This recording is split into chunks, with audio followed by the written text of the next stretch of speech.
వరాలు పొంది వచ్చిన రావణుణ్ణి తాత సుమాలి మెచ్చుకున్నాడు. విష్ణువు వల్లే మన రాక్షస జాతి పాతాళంలో బతకాల్సి వస్తోందని మనవణ్ణి రెచ్చగొట్టాడు. అలా రావణుడిలో విష్ణుద్వేషం పెరిగింది. ఒకప్పుడు లంక రాక్షసుల రాజ్యమేనని, కుబేరుడు ఆక్రమించాడని, అతణ్ణి తరిమేసి లంకారాజ్యాన్ని పొందాలని రావణుడికి తాత సుమాలి నూరిపోశాడు. రావణుడి మేనమామ ప్రహస్తుడు, దశకంఠుడు, ప్రహస్తుడు ఇద్దరూ రాక్షస సైన్యాన్ని సమకూర్చుకున్నారు. కుబేరుడి దగ్గరకు ప్రహస్తుణ్ణి రాయబారిగా పంపి లంకను ఖాళీ చేయాలని రావణుడు చెప్పించాడు. రాక్షసులంతా నాశనమైన తర్వాత ఖాళీగా ఉన్న లంకను తన తండ్రి తనకిచ్చాడని, తానేం ఆక్రమించలేదని కుబేరుడు చెప్పాడు. కావాలంటే దశకంఠుడికి కూడా కొంత వాటా ఇస్తానని చెప్పాడు.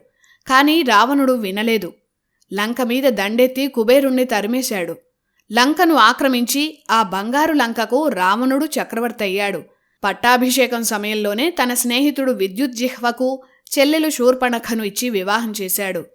ఆ తర్వాత మయుడి కుమార్తె అద్భుత సౌందర్య రాశి అయిన మండోదరిని రావణుడు వివాహం చేసుకున్నాడు. వజ్రజ్వాల అనే రాకుమారిని కుంభకర్ణునికిచ్చి పెళ్లి చేశాడు.